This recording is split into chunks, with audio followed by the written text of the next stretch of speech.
Yuunivarsiitii Salaalee yuunivarsiitii bareedduudha. Yuunivarsiitiin an filannoo kiyya jalqabarra guuttadhe akka carraa ta'ellee jalqabarra naa dhufe waa'ee ishii dhufullee baadhu hedduu dhageetiin jira. Qoradhee bakka sanii filannoo kiyya jalqabaa qoradheen ture. Yeroon dhufullee waan dansaan arge waan baay'ee namatti tolu.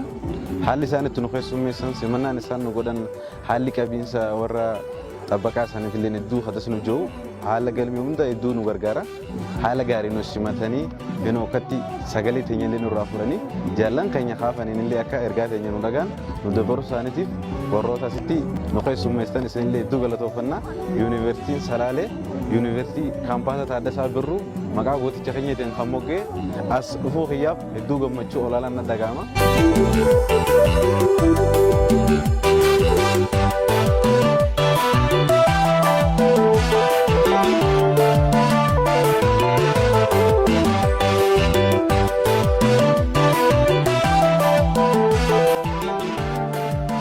Konkolaataa irraa buuneen as keessatti warri tajaajila kennu jiru yuunifoormii uffatanii isaan meeshaa isaanii irraa fuudhaniitu tartiiba qabsiisanii asitti nu simatanii jiru.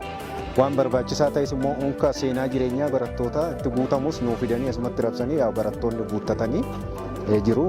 Baay'ee gaarii namatti tola.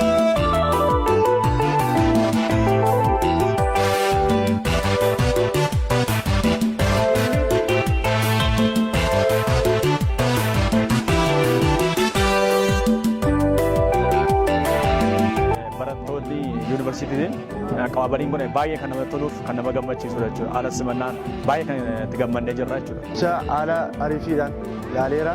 Wadaadas jedha. Yaa'u qabaabaliin jedhas wadaa namatti tola. Mana barumsichaas bakka akkanitti hasabe miti akkanitti hasabe waliin argee dassa jedha wadaa.